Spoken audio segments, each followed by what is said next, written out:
Praise the lord, హల్లెలూయా. దేవునికి మహిమ కలుగును గాక.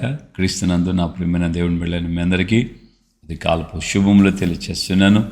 ప్రియమైన దేవుని బిడ్డారా, మన ప్రభువు తాను ఇచ్చిన వాగ్దానం తప్పక ఆయన నెరవేర్చుటకు సమర్థుడైన దేవుడు గనుక ఆయన యొక్క మాటలు యందు మనం నమ్మిక ఉంచి విశ్వాసంతో వాగ్దానాన్ని ప్రతిదినం స్తుతించండి. వాగ్దానం మీరు పొందిన వాగ్దానాన్ని బట్టి దేవుణ్ణి స్తుతించండి. దేవుని స్తోత్రం, హల్లెలూయా.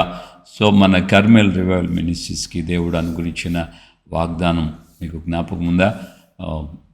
మళ్ళా జ్ఞాపకం చేస్తున్నాను. నిర్గమకాండం 3వ అధ్యాయము 12వ వచనం, నిశ్చయముగా నేను నీకు తోడై ఉందును. ఆమేన్, హల్లెలూయా.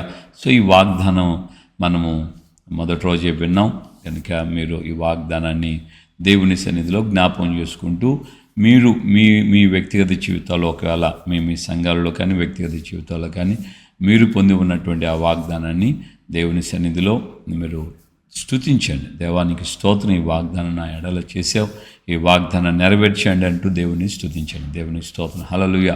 సో మనం ఈ నిర్గమకాండం 34వ అధ్యాయం 10వ వచనంలో వ్రాయబడినటువంటి మాట, నేను నీ ఎడల చేయబోతున్న కార్యము అవసరం, అద్భుతమైనది, ఆశ్చర్యమైనది, ఊహకు మించినటువంటి కార్యాలు అన్నటువంటి విషయాన్ని మనం చూస్తున్నాం. సో నిన్నటి దినం కూడా మనం జ్ఞాపం చేసాం. ఈ రోజున మనం గమనించినప్పుడైతే ఈ యొక్క మాట ప్రకారంగా, సో ఈ మాటను దేవుడు మోషే దైవజనుతోనే చెప్పాడు. సో బేసిక్గా ఆయన యొక్క బర్త్లో గమనిస్తే ఆయన జనంలో కూడా ఈ కార్యాలు అద్భుతం, ఆశ్చర్యమైన కార్యాలు, అందరినీ మగపిల్లలుగా పుట్టిన ప్రతి వారిని ఫరో చంపిస్తున్న కాలంలో దేవుడు అద్భుతంగా మోషే జీవితాన్ని ఆయన కాపాడిన విధానాన్ని మనం చూస్తే, నేను నీ ఎడల చేయబోవున్నది భయంకరమైనది లేక ఊహకు మించినది. మన తెలుగు పర్యాయ పదం ఆ యొక్క భయంకరమైన దాన్ని మెన్షన్ చేశారు, కానీ సో చాలా విశిష్టమైనది.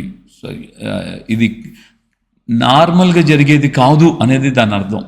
It's a ordinary, it's a common అన్నటువంటి ఆ యొక్క థాట్కి చోటు లేదు.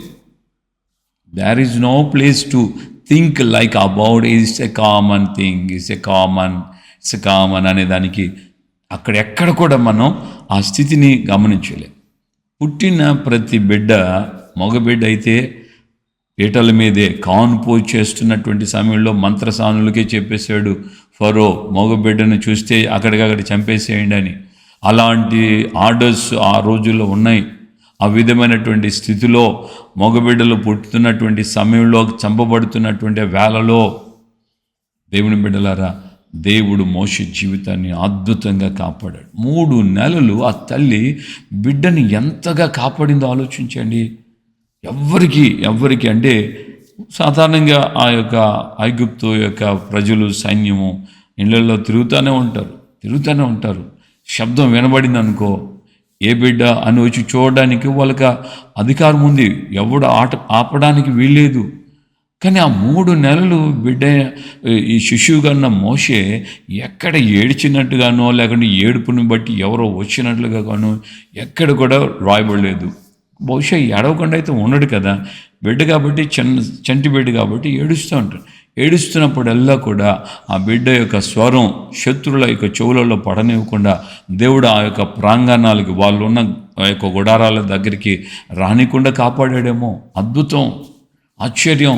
3 నెలలు కాపాడబడినటువంటి ఆ బిడ్డ 3 నెలల తర్వాత ఇక కాపాడలేని పరిస్థితిలో జమ్ము పెట్టి తయారు చేసి ఆ నైలు నదిలో వదిలిపెట్టడం, మిరియాము ఆ యొక్క పరిస్థితి చూస్తూ ఉండటం, ఆ యొక్క సమయంలోనే ఫరో కుమార్తె రావటం, ఫరో కుమార్తె ఆ యొక్క జమ్ము పెట్టిలో ఉన్న మోషేను చూచి ఆమెకి ప్రేమ కలగటం, ఆ బిడ్డను తీసుకోవటం, అవన్నీ చూచిన మిరియాము వచ్చి ఈ బిడ్డ కోసం ఎవరైనా స్త్రీని తీసుకొని రానా అని ఆమెకి చెప్పటం, వెళ్ళి వాళ్ళ అమ్మనే తీసుకొని రావటం. ఈ విధంగా ఇవన్నీ కూడా మనకు చదువుతున్నాం, మనం గుర్తుపడుతున్నాం. బైబిల్ ఆల్రెడీ చదివేశాం కాబట్టి ఇవన్నీ మనకు గ్రంథస్థం చేయబడి ఉన్నాయి కనుక ఇది కామన్, ఏముందిలే అన్నట్లుగా ఫీల్ అవ్వచ్చు. కానీ అప్పటికప్పుడు ఇన్స్టెంట్గా జరుగుతున్నటువంటి సిచ్యువేషన్లో అప్పటికప్పుడు జరుగుతుంది సిచ్యువేషన్. అంతకుముందు ఈ విధంగా కాపాడబడ్డారు, చేశారని చరిత్ర దాఖలాలు ఏమి లేవు కదా. అలాంటి పరిస్థితి అనుభవాలు. సో బైబిల్లో ఏ ఇన్సిడెంట్ మనం చూసినా అది అంతకుముందు గ్రంథస్థం చేయబడింది కాబట్టి మనకు తెలుసు, అంతేగాని దానికి ముందు వాళ్ళ జీవితాల్లో అది తెలియదు, వాళ్ళకి ఈ విధంగా జరిగినటువంటి విషయాలు తెలియదు.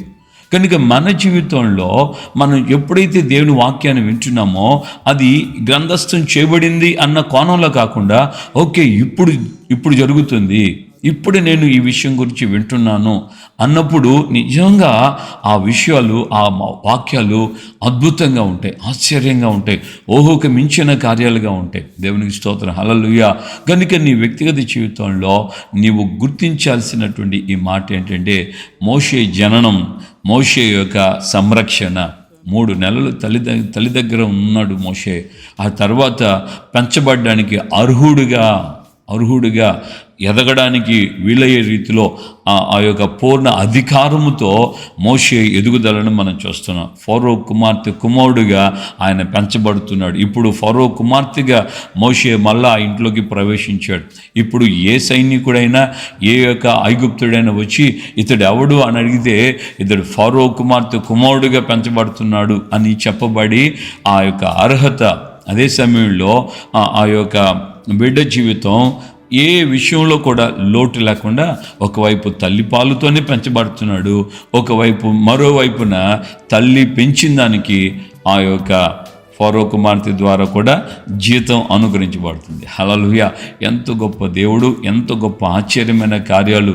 దేవుడు తన పుట్టిన తన బిడ్డను తన చేతిలోనే పెంపింప చేస్తూ అదే బిడ్డకు రాజుల యొద్ద నుండి ఈ యొక్క పోషణ కూడా అందటం ఎంత గొప్ప అద్భుతమైన ఆశ్చర్యమైన కార్యాలు, ఊహకు మించిన కార్యాలు.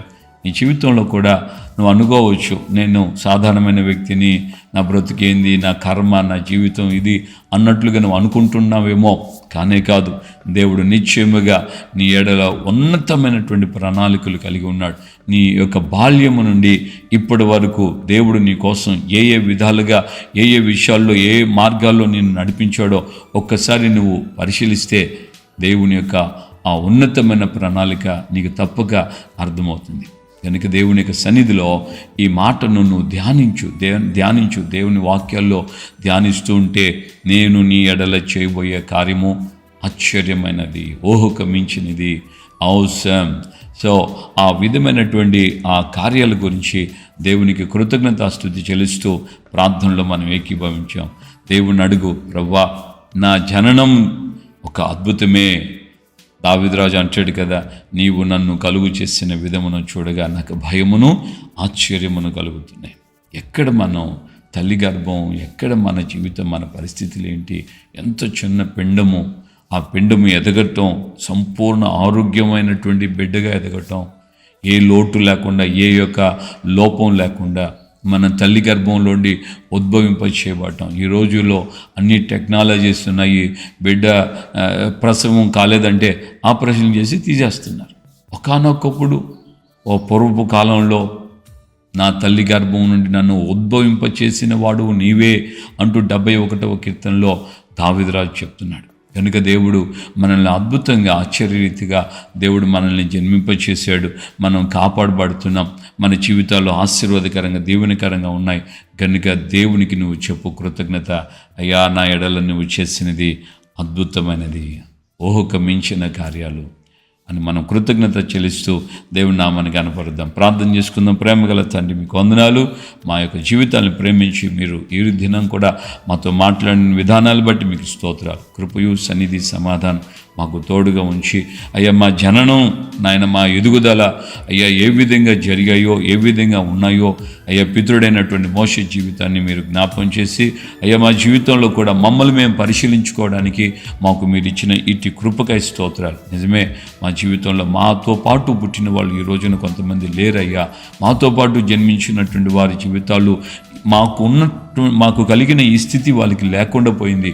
అలాంటి పరిస్థితుల్లో మమ్మల్ని మీరు నిలబెట్టున్నారు. అందును బట్టి మీకు స్తోత్రాలు. కృపయు సన్నిధి సమాధానం నిరంతరం మాకు తోడుగా ఉంచుచు ప్రభువా, మరింతగా మేము ప్రతిదినం మా ఎడల మీరు చేయబోయే మహా అద్భుతమైన ఊహకమించిన కార్యాలు మేము గుర్తిస్తూ ముందుకు సాగుతూ సహాయం ఇచ్చేయండి. ఘనత, మహిమ, ప్రభావాలు మీరు మాత్రమే పొందమని యేసు పరిశుద్ధ నామములో ప్రార్థన చేసి పొంది ఉన్నాము తండ్రి. ఆమేన్. మన ప్రభువైన యేసుక్రీస్తు కృపయు, తండ్రి అయిన దేవుని ప్రేమ, పరిశుద్ధాత్మిక అన్యోన్య సహవాసం, సమాధానం ఇప్పుడు ఎల్లప్పుడూ సకల పరిశుద్ధులకి మనకును ప్రభు రాకడ పర్యంతం కృపతోడే ఉండి నడిపించునుగాక. ఆమేన్, ఆమేన్, ఆమేన్. హల్లెలూయా. ప్రభుపేట అందరికీ వందనాలు. నిశ్చయం మన జీవితంలో మన ఎడల దేవుడు చేస్తున్న కార్యాలు, మహోన్నతమైన కార్యాలు, ఊహకమించిన కార్యాలు, ప్రభు ఆ విధంగా నిన్ను అనుదినం ఆ విధమైన కార్యాలు గుర్తు చేస్తూ, ఇంకను మన పూర్వీకుల జీవితాల్లో జరిగించినవే కాకుండా మన జీవితంలో కూడా అటువంటి అద్భుతాలు దేవుడు చేస్తూ దేవుడు మనల్ని నడిపించును గాక. ఆమేన్. Praise the lord. ఈ వాక్యాలు మీరు దయతో అనేకులకి షేర్ చేయండి. చాలామంది ఇంకా సబ్స్క్రైబ్ చేసుకున్న వాళ్ళు కూడా సరిగా చూడటం లేదు. దయతో సబ్స్క్రైబ్ చేసుకున్న వాళ్ళు మీరు ఆల్ అనే నోటిఫికేషన్ పెట్టుకున్నారంటే ఉదయం 5:30కి తప్పనిసరిగా వస్తుంది. మేము దేవుని యొక్క కృపచేత చాలా ప్రయాసపడి ఆయన ఆత్మ సహకారంతో ఈ పరిచర్య చేస్తున్నాం.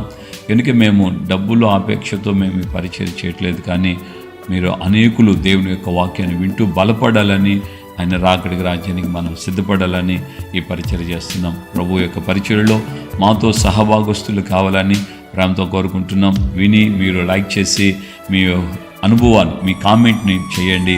మీ యొక్క విన్న వాక్యపు ఆనందాన్ని పంచుకోండి. అలాగే అనేకులకి షేర్ చేయండి. ప్రభు మీకు, మీ కుటుంబానికి తోడుగా ఉండి నడిపించును గాక. Praise the lord.